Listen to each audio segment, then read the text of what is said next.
Good morning, Meadowbrook kids, and I'm so glad you're with us today. We have a great lesson planned for you. Well, our ponder point today is this. God is the one and only. Can you guys say that with me? All right, here we go.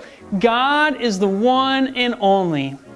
He's the only one we can trust. There's no other gods out there besides him. And we will learn that in our Bible story today about Elisha and what he does when he meets the priest of Baal. All right, it's going to be a pretty cool story, and I think you're going to like it.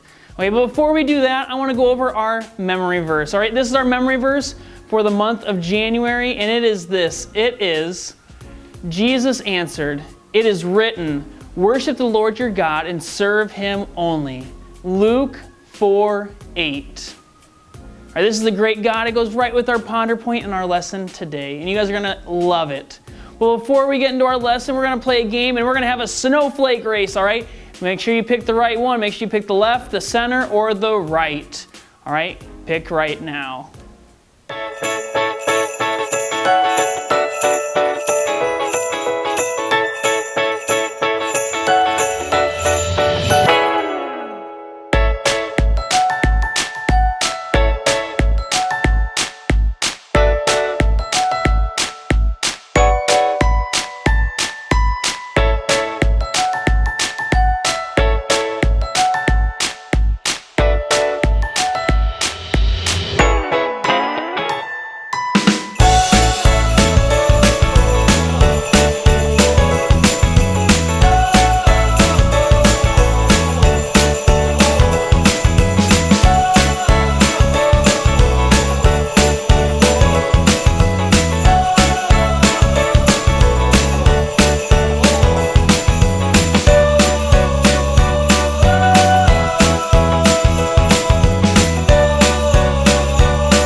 Jesus is our righteousness.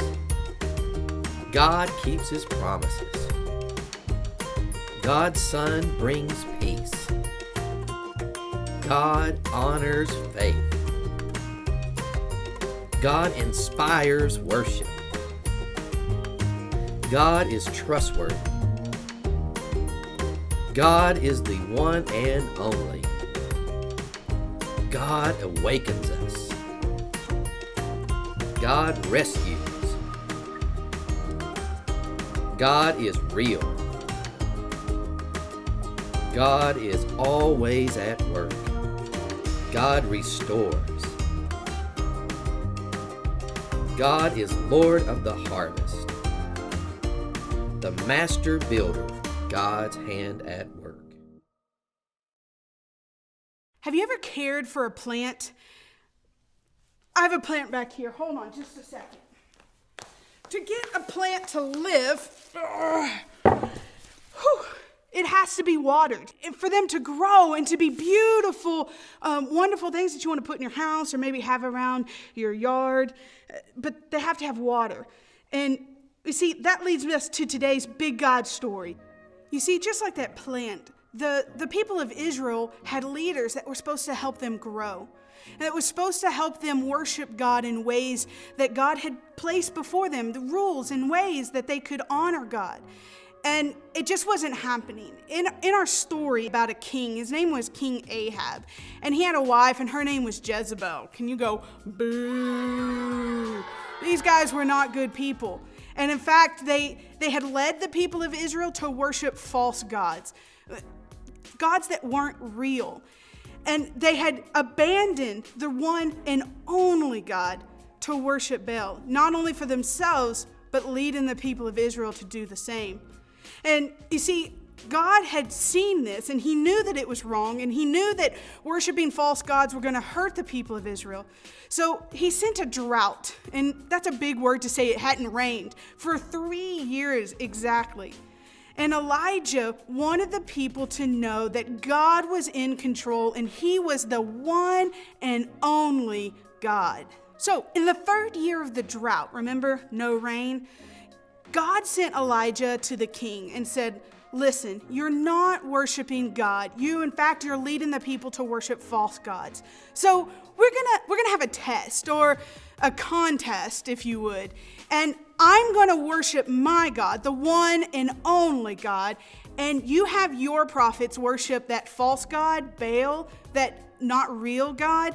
And whichever God comes down and burns up the altar and the water and the sacrifice that we've made, that's the real God. This is epic stuff.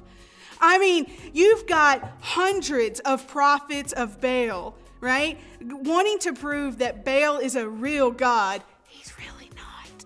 And then you have Elijah, one man, saying, I serve the true God, the one and only God.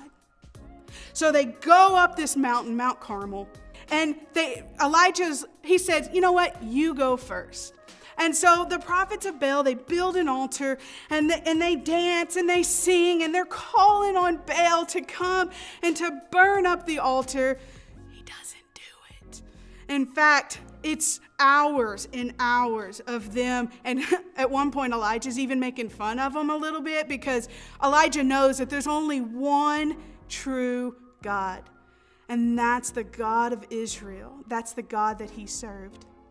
And so as a long time passed, Elijah, he did something really cool, because he wanted the people to know beyond a shadow of a doubt that the one true God was going to do something amazing that day. So he took the altar and he built it up the way that he knew how, and then he had them dump water on it. And not just one bucket or 2 buckets. He dumped 12 buckets of water. Not only was this altar soaking wet, I mean, imagine trying to throw a match into a lake and light it on fire. It's just not going to happen. That's what this looked like. And Elijah comes to the altar and he prays. And he says, Lord, the God of Abraham, Isaac, and Israel, let it be known today that you are God in Israel, and that I am your servant and have done these things at your command. Answer me, Lord, so these people will know that, Lord, you are God, and that you are turning their hearts back again. And in that moment, as things were quiet, the prophets of Baal, I can just see them. They were waiting, listening, watching to see if God was going to answer Elijah. And as everybody stood on Mount Carmel, the fire of God came from heaven, and it came down and it burned up that entire altar. All the wood was gone. All the stones that they had built it on was gone. And even the water had been licked dry from the land.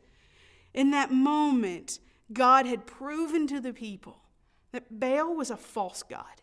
He wasn't real, but that he was the one and only God of Israel.